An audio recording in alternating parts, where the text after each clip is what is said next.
Assalamualaikum warahmatullahi wabarakatuh. Alhamdulillah, pada kesempatan hari ini kita bertemu lagi dengan saya, Ibu Nur Hikmah, pada mata pelajaran IPA untuk kelas 8 SMP. Untuk kali ini kita akan belajar materi tentang gelombang bagian yang pertama, yaitu tentang definisi gelombang, jenis-jenis gelombang, sifat gelombang, dan pemanfaatan gelombang. Coba sekarang kita perhatikan gambar berikut. Nah, ini gambar pertama, ya, gambar impuls gelombang pada gelombang radio. Kemudian ini ada gelombang transversal dan gelombang longitudinal. Ini gelombang pada air, ya, gelombang riak air, dan ini gambar gelombang elektromagnetik. Apa itu gelombang?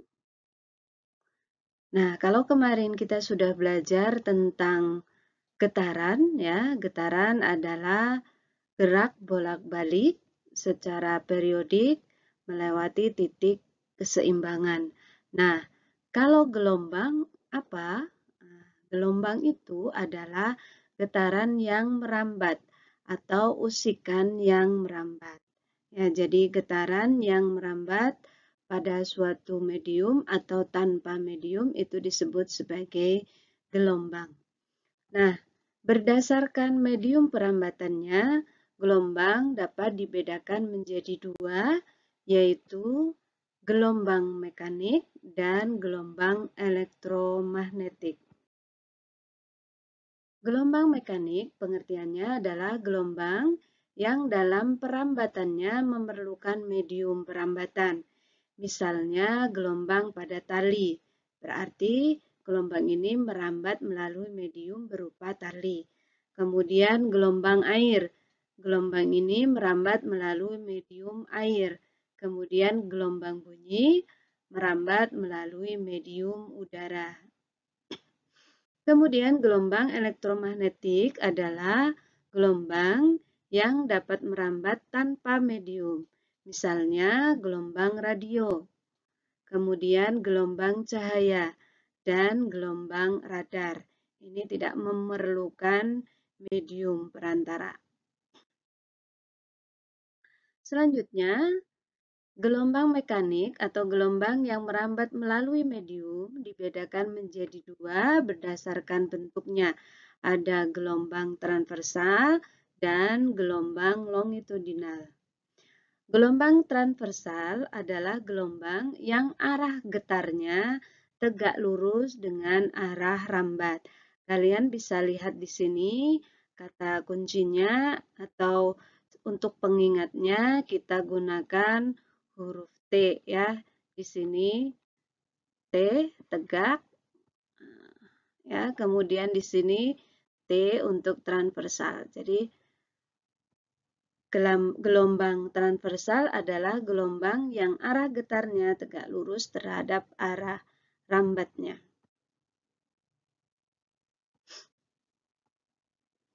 Kita bisa lihat di sini contoh gambarnya, ya. Di sini ada seseorang menggerakkan tali atau menggerakkan sling dengan arah getar atas bawah. Ini ya, arah getarnya atas bawah. Nah, ternyata arah rambatnya ke depan dari orang tersebut, ya, ke depan atau menjauhi. Nah, sehingga di sini arah getarnya tegak lurus terhadap arah rambatnya. Ini yang dimaksud dengan gelombang longitudinal. Maaf, gelombang transversal. Astagfirullah. Nah, contoh gelombang transversal apa? Yang pertama, gelombang pada permukaan air dan tali. Kemudian yang kedua, semua gelombang elektromagnetik, yaitu gelombang cahaya umpamanya, gelombang radio, ataupun gelombang pada radar. Nah, pada gelombang transversal ada beberapa istilah yang perlu kita pahami. Yang pertama adalah bukit gelombang. Bukit gelombang di sini digambarkan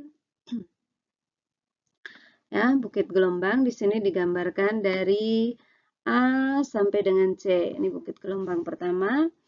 Kemudian E sampai G ya. E sampai G dan I sampai K. Ini 3 bukit gelombang pada gambar. Kemudian lembah gelombang itu adalah dari C sampai E ya. Ini C sampai E disebut lembah gelombang. Kemudian G sampai I juga adalah lembah gelombang. Selanjutnya ada B ini ya. B, F,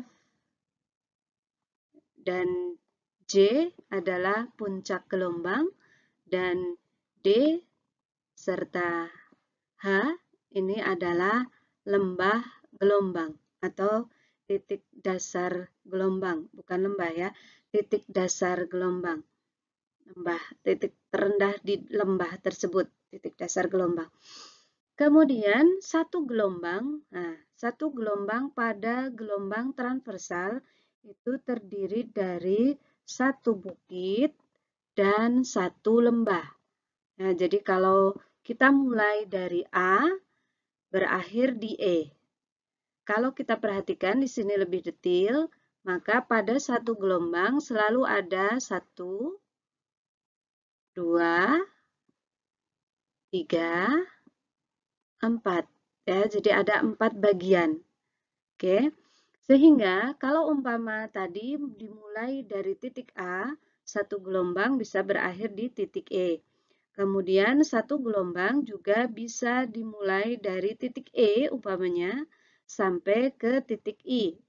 Ini juga terdiri dari, kalau kita lihat lagi di sini, satu bukit dan satu lembah. Ya, ada 4 bagian juga ini. 1, 2, 3, 4. Nah, kemudian kalau umpamanya saya mulai dari titik B, maka satu gelombang itu dari titik B sampai ke titik F. Kita lihat dari B sampai C, satu bagian, C sampai D, 2, D sampai E, 3, dan E sampai F, 4. Ya, jadi satu gelombang terdiri dari satu bukit dan satu lembah gelombang.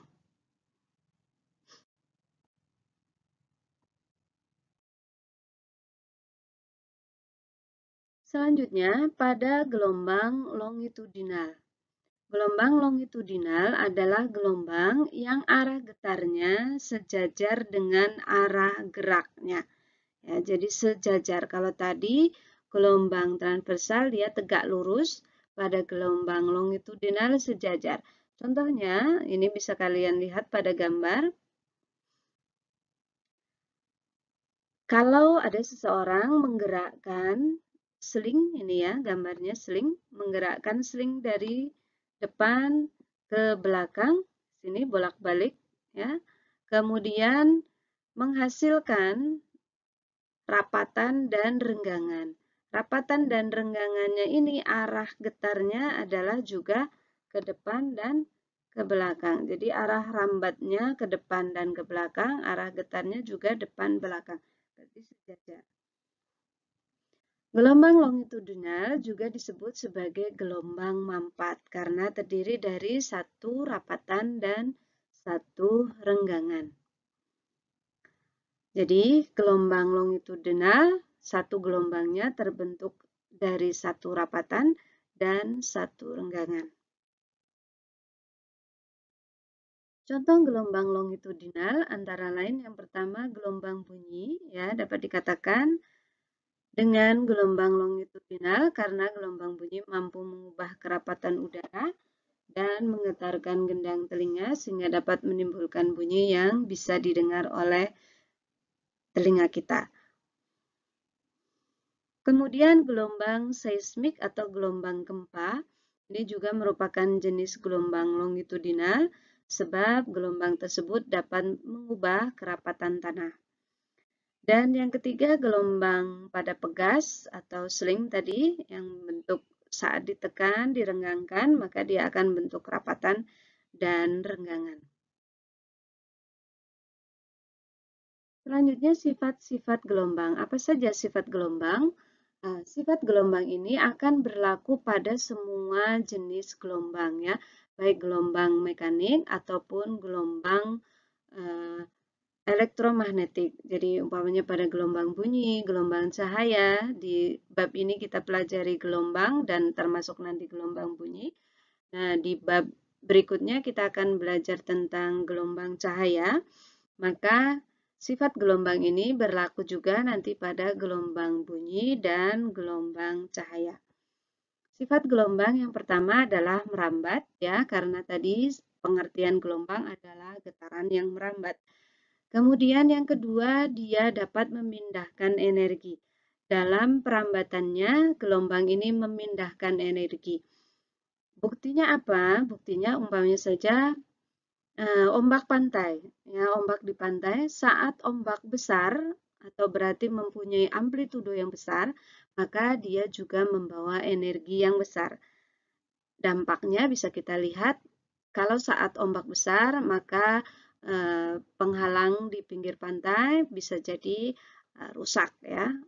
Dinding-dinding pinggir pantai bisa jadi rusak karena terkena energi yang cukup besar dari gelombang yang ada.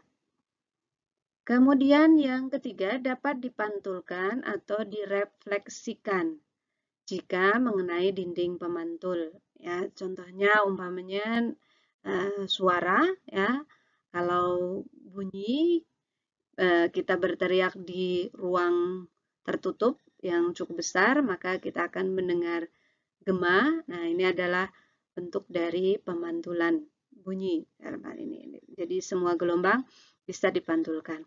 Kemudian dapat dibiaskan atau direfraksikan saat melalui medium yang berbeda kerapatannya.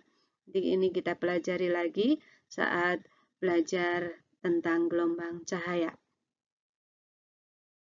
Selanjutnya, sifat yang kelima dapat berubah arah atau didifraksikan saat melewati celah sempit. Contohnya saja, umpamanya saja saat kamu berada di dalam kamar yang gelap, kemudian lampu di kamar tamu kita hidupkan, maka kita bisa melihat ada cahaya yang melewati bawah pintu ya, karena berarti dia bisa dibelokkan atau berubah arah.